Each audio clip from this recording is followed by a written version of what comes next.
Welcome back to Who Woke the Bear? And today's bear is the king of podcasts, Joe Rogan. In this video, we're going to take you back to some of Joe Rogan's moments against the woke culture and more.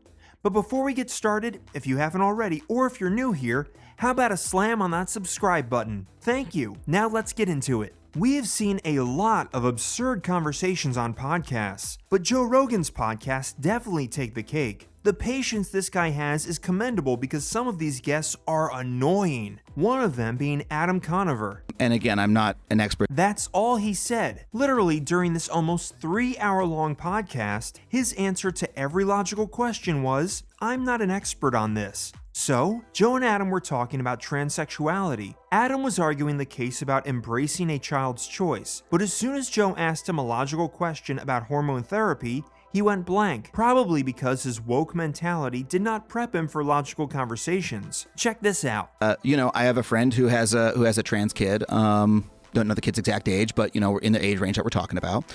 And he's explained that my child from a very young age consistently said, "I am a girl," and has never contradicted themselves, never changed their mind. And so the humane thing and the thing that he felt was good to do as a parent was to embrace that choice on his child's part, right? And yeah, that's embrace that choice, meaning hormonally. I shouldn't even phrase it as a choice, like embrace that identity. But it is a choice, right? I mean, if you're choosing to add hormones to a child's body, that's a choice. It's a choice blockers. It's a choice on the part of the parent. It's not a choice on the part of the child to in the same way that being gay isn't a choice. Yeah. Okay, but if that's who they are, if they think that they're a girl, why do you have to give them hormones to make them more of a girl? Because... I'm sorry, can you expand on the question? As many parents argue, the right choice would have been to wait till the kid gets to an age where he or she can make decisions for himself or herself. But hey, what do we know? We're no experts too, right? Anyway, Joe had some strong views regarding sports athletes transitioning from male to female. I think it's easy to say as an outsider, if you're a female athlete that's being forced to compete with trans women who used to be men for most of their lives, I think you'd have a different opinion. Because I think they have a distinct physiological advantage that's been expressed many times. I mean, there's a lot of records have been broken by trans women who are now weightlifters, and there's that one who's the fucking dirt biker was a professional professional rider before as a man and then transitioned over to a woman. It's just dominating these things. It's just... I don't necessarily think it's fair. I think just like it's not fair for a man to compete as a woman, I don't think that all those disadvantages, or those advantages rather, go away when you transition, especially in a short time period. I just don't think they do. And I don't think there's any evidence that shows they do.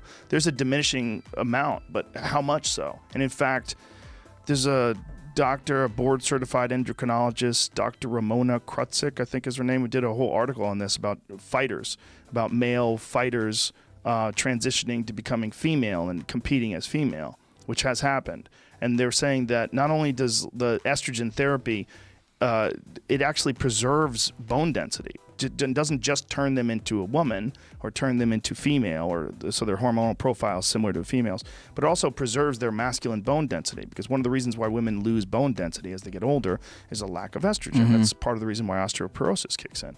That stops it in its tracks when you're injecting female hormones into a male's frame. So they maintain this male bone density. Now, there's also arguments that African American female bone density is, in many cases, similar to white European male bone density. So that's the argument about the outliers and about whether or not it's a level playing field, because it most certainly is not. Yeah. Here are Adam's views on the matter, where yet despite Joe's points, wants to justify the fact that biological men should play against women. It's just the beginning of a thought, right? But it came up just somewhere. I was talking to some people about this. And in sports, one of the things, our assumption that men have an advantage over women, right? In sports? In sports, yeah. Our assumption? Yeah. Well, yeah, let me expand on it. Our assumption that men have an advantage over women in sports is partially based on the fact that so many of the sports were designed for male bodies, right? They're optimized for male bodies. right? Basketball, for example, right? How is that optimized for male bodies? It's like the height of the basket, the way that the ball moves around, if the ball moves around. If we're gonna say that, if we're gonna say that men and women have physiological differences, right? And then we're creating sports, and the sports are sort of tuned to the physiological differences of I think we're men splitting rather than hairs women. here. We're talking about power, speed, athleticism, all those. There's an advantage. Okay, that so when you look at say gymnastics, right? Yes. I would say that like women, for the events that are in a women's gymnastic competition, right, have an advantage over men, right? Women don't lighter. Women don't compete on the ring hold thing, you know what I mean, right? Men don't compete at some of that crazy bar shit, you know what I mean? Like, right. It's larger. It's height, it's flexibility, it's like there's a lot going on, right? So that's a rare case where women's gymnastics, we've actually created events in that and like competitions that like only women can do, right?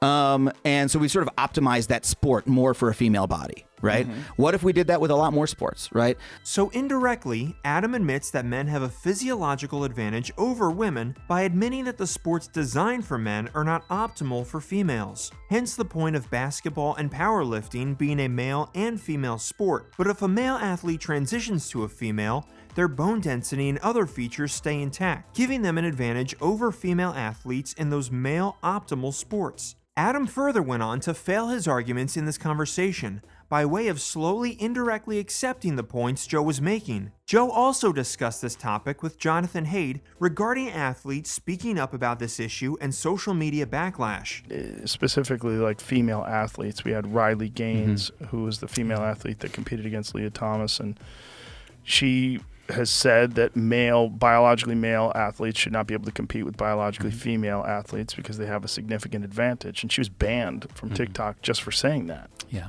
that's right.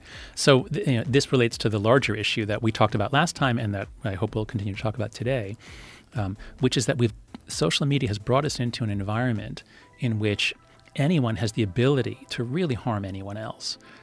There's an extraordinary amount of intimidation available via social media.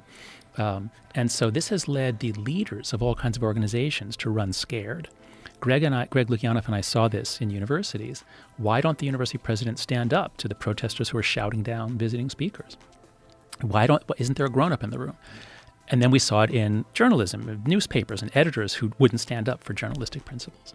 And so I think what has happened here is that social media allows whoever is angriest and can mobilize the most force to threaten, to harass, to surround, to mob anyone.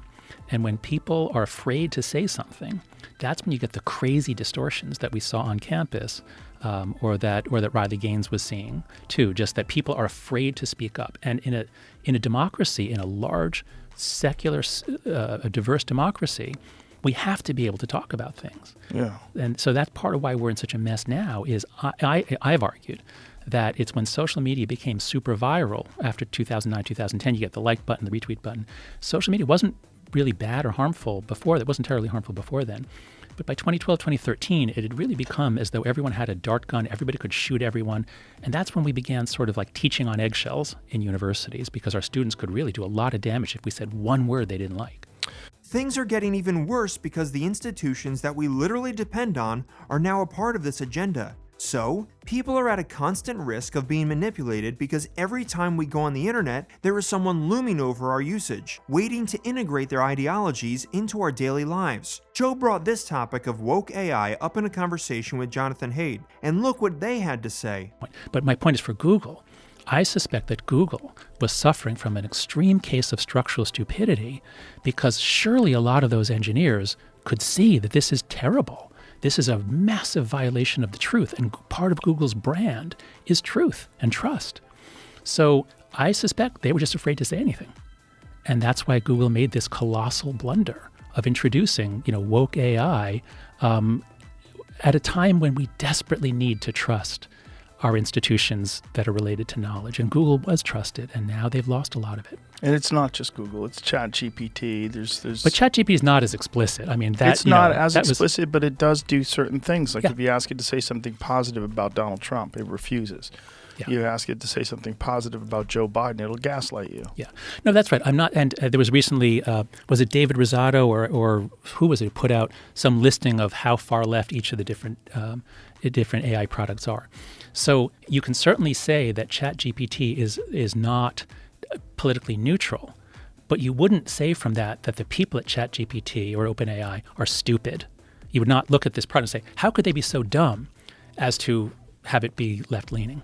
But with Google, you have to say, how could they be so dumb as to produce black Nazis for us?